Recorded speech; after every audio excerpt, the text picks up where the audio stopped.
Toutes les bonnes choses ont une fin. C'est un dicton, c'est quelque chose que l'on connaît très bien. Parfois, on ne voudrait pas que les choses bonnes que l'on vit arrivent à leur fin. On voudrait qu'elles s'étendent un peu plus dans le temps, qu'on puisse en profiter davantage. Mais toutes les choses ont une fin. Une fois qu'elles ont fini, on essaie d'une façon ou d'une autre de les rechercher, de les retrouver, de les répéter, de les remémorer. Cependant, elles sont finies. Le bon côté des choses, c'est que toutes les mauvaises choses aussi ont une fin. Et ces mauvaises choses qui nous arrivent, on veut les voir finir. On souhaite qu'elles finissent. Ce genre de choses, on essaie de les éviter, on essaie de les empêcher. On est dans la recherche de quelque chose de mieux. Des choses mauvaises qui ont à voir avec notre santé, des choses mauvaises qui ont à voir avec notre famille, des choses mauvaises qui ont à voir avec notre travail. On veut qu'elles finissent. On veut tourner la page et passer à autre chose.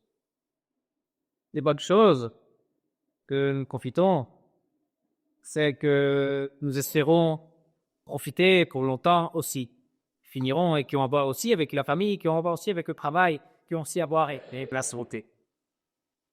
Dans le test, certaines personnes discutaient, et Jésus les a entendues, ils discutaient, parlaient à propos de ce merveilleux temple qu'ils avaient à Jérusalem, les pierres précieuses, l'or, le marbre. Et ils se réjouissaient de ce qu'ils avaient comme lieu de culte. C'était le temple que le roi Hérode avait fait construire. C'était plus le temple de Salomon, celui qui fait partie des merveilles du monde. Non, ce temple avait été détruit et un nouveau avait été construit. Et celui d'Hérode est un troisième temple qui a été construit au même moment. Et il était beau, il avait des pierres précieuses parce que Hérode voulait gagner les faveurs du peuple juif.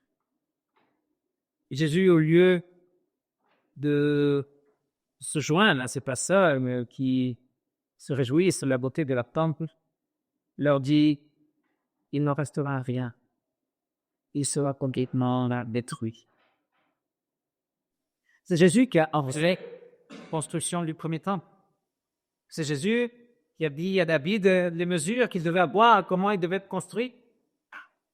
C'est Jésus qui a conduit Salomon à construire ce temple merveilleux où il descendait rencontrer son peuple. Ça veut dire qu'il n'aime pas le temple d'Hérode? Il n'aime pas ce temple nouveau qui a été construit? Non, Jésus a en tête quelque chose d'autre. Lui, il a une mission. Et sa mission, ce n'est pas juste de regarder ce qu'il y a autour et de rester sur ce qu'il y a autour. Sa mission a un autre but, un autre objectif. Il ne restera rien. Tout sera détruit. Les personnes qui entendent Jésus ne souhaitent pas la destruction du temple. Et ils lui demandent quand est-ce que ça arrivera? Est-ce qu'il y aura des signes évocateurs de cette destruction? Est-ce qu'il y aura un préavis?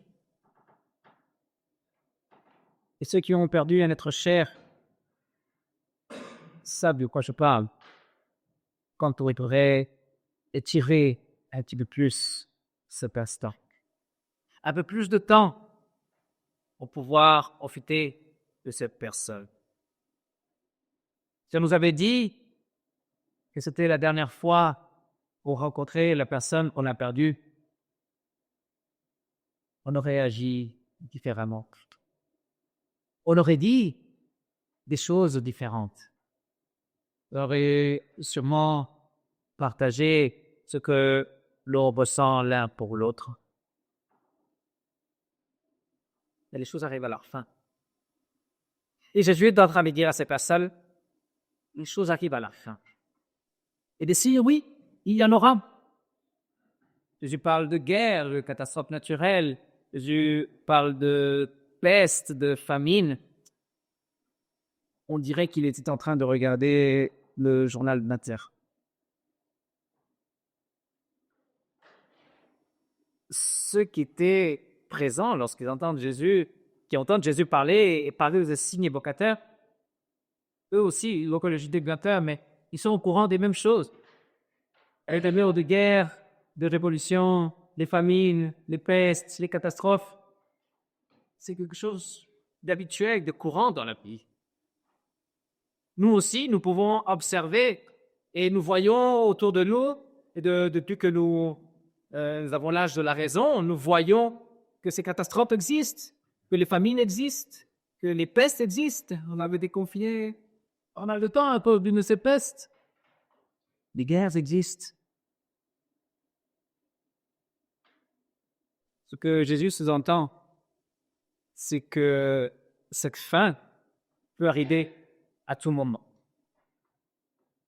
Les gens lui demandaient les signes, quand est-ce que ça arrivera, et Jésus leur dit, c'est peut-être aujourd'hui, c'est peut-être demain.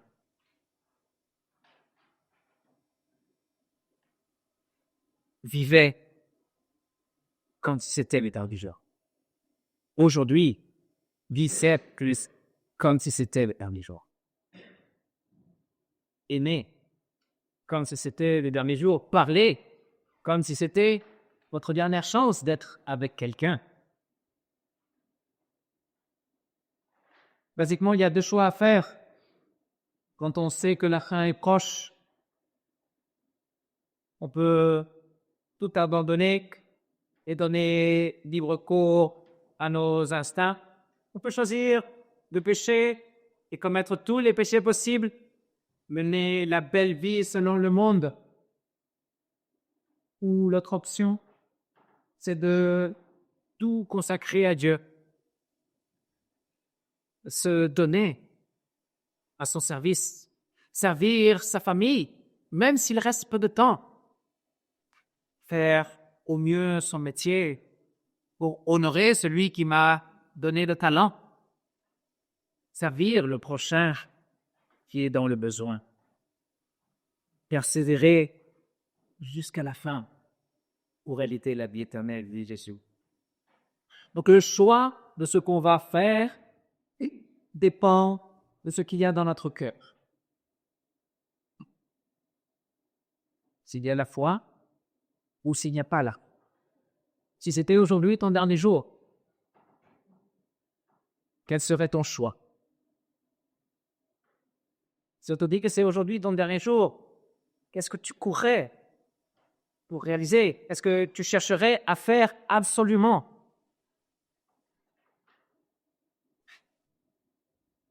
Je vais vous raconter une petite histoire. Une personne qui meurt et qui se trouve dans la file d'attente pour rentrer au paradis. Et pendant qu'il est dans cette file d'attente pour rentrer, il voit dans cette même file d'attente, un peu plus devant lui, une personne qu'il connaît très bien depuis sa jeunesse. Et il pense, celui-là, c'est sûr, il m'en là-bas. Je le connais. Je sais ce qu'il a fait. Je sais comment il a vécu. C'est peut-être son chef. C'est peut-être son voisin. C'est peut-être quelqu'un qui lui a fait du mal. C'est quelqu'un qui l'a volé. C'est quelqu'un qui l'a arnaqué.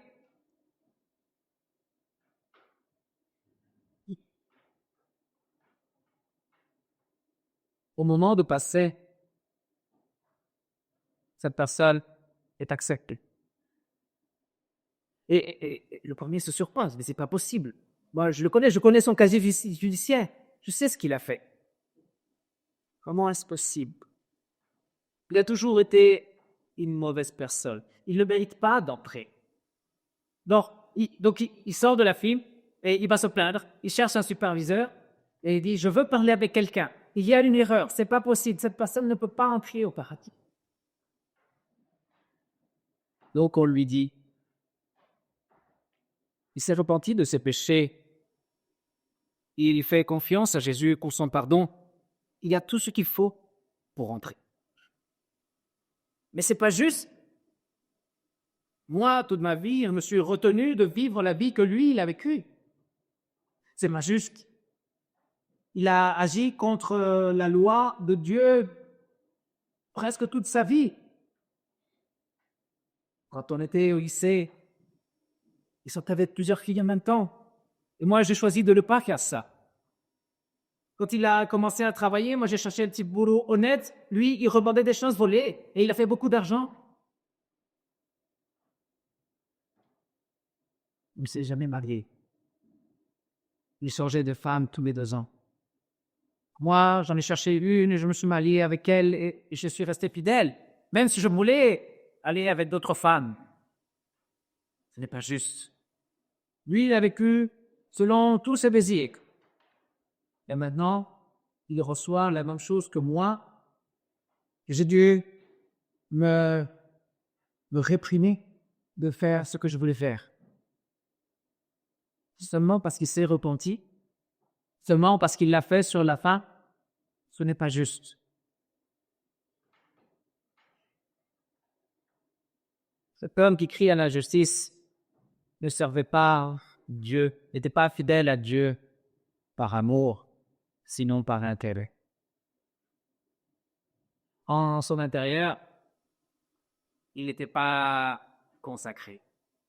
Sa véritable motivation ne venait pas de la croix du Christ. Sa véritable motivation ne venait pas du pardon de ses péchés, ne venait pas de l'action de grâce pour quelqu'un qu'il avait racheté. Le deuxième entre parce qu'il s'est repenti le dernier jour, la dernière année, on ne sait pas. Mais celui-là regrette de tout son cœur tout ce qu'il a réalisé dans sa jeunesse. Chacune de ses fautes. Il n'en est pas orgueilleux et il ne passera pas l'éternité en se vantant des 400 coups qu'il a pris dans sa jeunesse. Non, il en parlera avec honte. Et il exaltera le Seigneur qui a pu le rattraper à temps, qui a pu pardonner ses péchés et lui accorder l'éternité en héritage. 2 choix, tout plaqué pour faire sa propre vie, ou tout consacré à Dieu, rester avec notre Sauveur. Ne vous laissez pas de faire le bien, mais pas pour la récompense, pas pour obtenir quelque chose en échange, pas dans une quête du paradis. Ne vous laissez pas de faire le bien par amour de votre Sauveur, en action de grâce pour celui qui a payé votre rançon, avec la quête de lui plaire. Beaucoup sont ceux qui ont perdu leurs parents et qui se demandent: est-ce que mon père serait fier de moi? Est-ce que ma mère serait fière de moi, de ce que je suis en train de faire, de la vie que je suis en train de mener? Beaucoup bien plus en pensant à notre Père Céleste ou à notre Seigneur Jésus-Christ qui a donné sa vie pour nous. Et est-ce qu'il serait fier de la vie que je mène? Est-ce qu'il apprécierait, est-ce qu'il soutiendrait mes choix? Toutes les choses ont une fin pour lui, autant les bonnes que les mauvaises.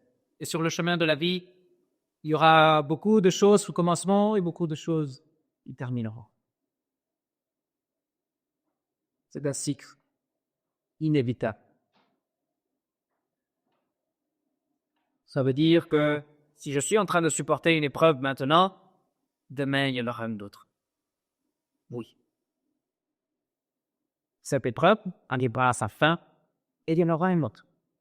Quelque chose s'achève et autre chose recommence.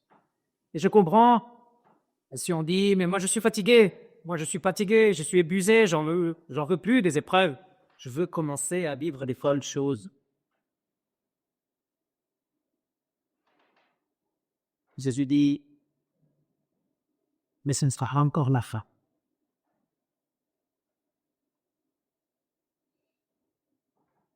Cherche Jésus. Lui, il se met à disposition parce qu'il sait qu'on a besoin de lui. Dans l'épreuve, dans la souffrance, quand on est fatigué, quand on est épuisé, il nous laisse ses dons pour renforcer et pour affermir notre foi afin que nous puissions être inébranlables, pour que nous puissions persévérer, rester fidèles. Ne restons pas les yeux fixés sur les circonstances, devant les yeux, et tournons notre visage vers la croix, vers notre Sauveur, vers notre nouvelle réalité, celle d'être enfant d'eux. Jésus parlait de signes, de choses atroces qui allaient arriver. Et on peut peut-être avoir peur. On peut avoir peur d'être atteint par ces choses. On peut avoir peur que la guerre éclate dans notre pays. On peut avoir peur des catastrophes naturelles. On peut avoir peur des famines, des phénomènes surnaturels ou inexplicables. On peut aussi en avoir peur parce que cela signifierait aussi la fin des bonnes choses. La fin de cette vie en famille que j'apprécie tellement. La fin des amitiés, des loisirs, des vocations. Et Jésus dit, n'ayez pas peur. Pas un seul cheveu de votre tête ne sera perdu. Est-ce qu'il veut dire qu'aucun mal nous arrivera? Au contraire, il a dit, pas un seul cheveu de votre tête ne sera perdu à ceux à qui il venait de dire, vous serez détestés, vous serez trahis et vous serez tués. Mais aucun cheveu de votre tête ne sera perdu. On peut être troublé. Il faut qu'on comprenne la réalité de ce monde. Il faut qu'on comprenne que le mal n'existe, que nous ne sommes pas éternels, que les personnes que nous chérissons ne sont pas éternelles, que les pertes sont inévitables. Troublé, voire peur, nous cherchons Jésus-Christ, celui qui a promis aucun cheveu de notre tête ne sera perdu. Et si on les perd, c'est lui qui les ramassera et qui nous les redonnera. Nous avons sa parole. Nous avons la Sainte Seine, des dons qu'il laisse chacun de nous pour nous réconforter, pour nous apaiser et pour que nous soyons inébranlables dans la foi. Toutes les choses ont une fin. Aujourd'hui, ça peut être la fin. Jésus dit de persévérer jusqu'à la fin des temps ou jusqu'à ma propre fin. Persévérer pour être sauvé.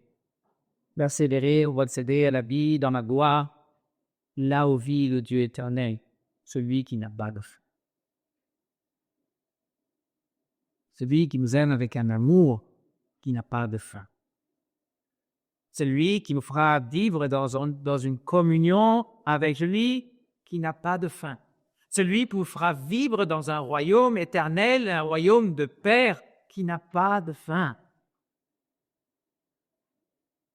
Il faut que cette étape finisse pour pouvoir commencer la prochaine. Toutes les choses ont une fin. Les bonnes choses ont une fin. Les mauvaises choses ont une fin. Mais il faut qu'elles finissent pour que nous puissions commencer les plus belles. Accéder à la vie éternelle ou recevoir de la mort éternelle,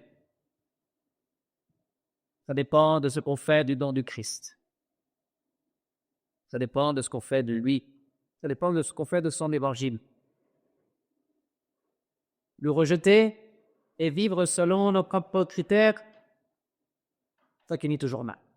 Ça finit mal dans le temps, ça finit mal dans nos relations, ça finit mal dans notre travail, dans notre société. Ça finit mal dans l'éternité aussi. Mais demeurer en lui, lui consacrer notre vie parce qu'on l'aime. Le servir parce qu'on veut qu'il soit fier de nous. Ça ne peut finir que. Et si nous le servons en action de grâce parce que nous avons reçu tous ces dons, alors nous pouvons déjà nous réjouir aujourd'hui, parce que ce qui finira est conduit par lui, et ce qui commencera demain est aussi entre ses mains.